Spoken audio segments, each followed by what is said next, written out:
What's going on, everyone? So Lonzo Ball is looking more and more comfortable out there. Obviously, big concerns with his health. Guy hasn't played 2 years, comes back, kind of was like hot and cold and minute restrictions. But recently, he has looked much improved, much more comfortable out there. Last night in the game against the Sacramento Kings, he played in 26 minutes, put up 15 points, 1 rebound, 3 assists, went 5 of 9 from the field and 5 of 8 from 3. There's that 3-point shot. The Lakers have been linked to the Chicago Bulls for several players, right? Zach Lavine, obviously. Also, I'm a big guy for Zach Lavine, so I've talked a lot about Zach Lavine this NBA offseason. But also, you look at Nikola Vucevic. Reports came out yesterday. I did a whole video on that. Go check out that video, of course, after this video. But that Nikola Vucevic could end up on the Lakers, that the Lakers and the Warriors are the two teams most likely to land Nikola Vucevic, right? So you have a center. You have, that athletic scoring guard. Lonzo Ball, right? Lonzo Ball, Bruce Brown, and Malcolm Brogdon have kind of been the 3 main point of attack guards that have been linked to the Lakers. All 3 are on expiring contracts. Lakers like the idea of keeping and maintaining flexibility for the offseason. LeBron could take whatever contract he wants. You'd say it's Lonzo Ball. He's not going to make $23 million. Maybe you sign him to 4 years, $48 million, something like that, $12 million a year, so you clear $11 million off your books that way. The salary cap goes up. You have a couple, vet minimum guys fall off.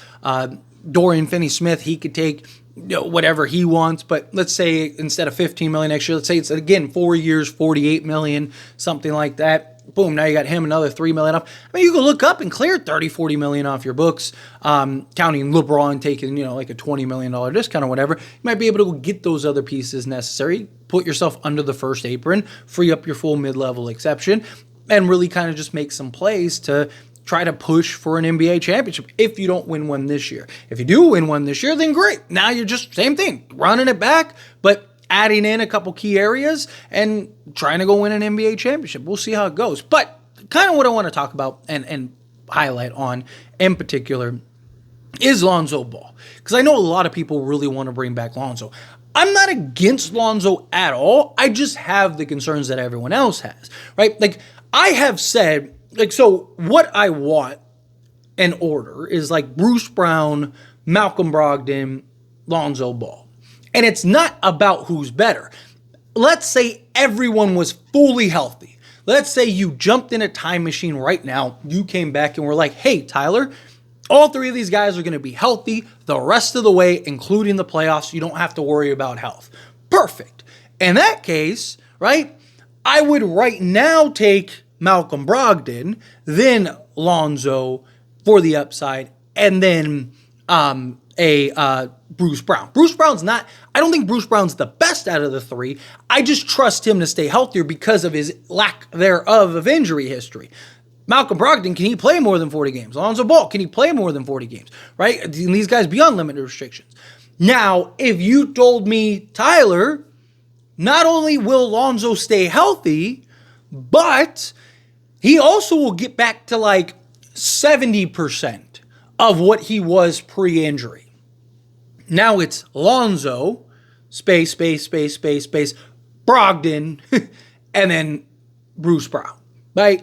Because 80%, like if we got Lonzo pre-injury, that Lonzo Ball, Lakers are probably one of the best teams in the NBA. Because that Lonzo Ball was one of the best guard defenders in the league, who's got good size, can defend 1 through 4, essentially. One of the best defenders in the league, on-ball defenders in the league, disrupt passing lanes, do all of it, right? Hyper athletic, could apply rim pressure, and also shot like 44% from 3-point range on 7 attempts. He gives you the defense, the athleticism, the shooting, the everything, playmaking.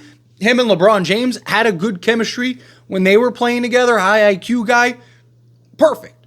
He is everything the Lakers need slotted alongside Austin Reeves. The problem is can you get that? Can you get a 70 to 80% Lonzo Ball? And if you can that Lonzo Ball stay healthy? Because if he can, then without a doubt, no ands, ifs, buts about it, Lonzo Ball is the best answer. If you could tell me Lonzo Ball, he'll give you 80% of that. He won't shoot, 44% on 7 attempts. So shoot like 37%. No problem. Let's get it. He'll stay healthy. Perfect. Let's get it. He playmaking, defense, all of that will be there. Perfect. Let's get it. Right? Like if he's just 80%, 70% of what we know peak Lonzo was, right? That stint with Chicago pre-injury, that's the best. That's literally the best guy to place alongside the rest of the core guys that we have. But again, I can't trust that that'll be the case. The guy hasn't played in 2 years. We don't have this sample size where it's like, man, last year was just a bad year, right? Like the guy's had injury issues since with the Lakers, right? And a lot of it is probably his shoes, right? According to Lonzo, Lonzo's even admitted that it was probably his shoes. I like Lonzo a lot. I think he's a guy that really could be a needle mover for the Lakers, right? If you could land Lonzo and like a Vucevic, let's go, baby, right? Like, because in my opinion, I would actually bring Reeves off the bench at that point. I'd go Lonzo, Dorian Finney-Smith, LeBron James, Anthony Davis, and Nikola Vucevic, and let's go win a championship. You have defense, point of attack. Everybody on the court can shoot. Literally, 1 through 5 can shoot, right? Like 1 through 5 can play defense, right? Some better than others, but still play defense. Like you got 1 through 5 is athletic. Outside of Nikola Vucevic isn't. I should probably say 1 through 4 is athletic. Correction, but you get the point, right? Like you got size, you got defense, you got everything. That is a championship roster. Point of attack, guard, sizable forward that can defend 1 through 5. LeBron James, again, basically play anywhere on the court. Anthony Davis, best, at worst, second best behind Wemby defensive player in the league. And then Nikola Vucevic, a 20 and 10 center, and get your rebounds, shoot the 3 ball, do everything you want out there. Let's go win a chat with Austin Reeves, Max Christie, right? Say Dalton Connect and Cam Reddish, Christian Wood, and then, again, you could stagger guys or have Christian Koloko come in or still go trade for a Day'Ron Sharpe if you wanted to. And let's go win an NBA championship, right? Like that would be ideal. I would love to see something like that. But, again, can Lonzo be healthy? Can you count on him? Is he reliable enough for the Lakers? Right? Last thing you need to do is trade one liability for another, right? Jared Vanderbilt can't stay healthy, can't stay on the basketball court, been dealing with injuries, right? He's finally expected to come back soon. You end up trading him, or you trade Rui, or you trade one of these guys, and then you bring in another guy, and then a week into it, he's hurt again, and now he's missed the rest of the season, or, he's not healthy come playoff time or something like that. It's just like, now what? Right?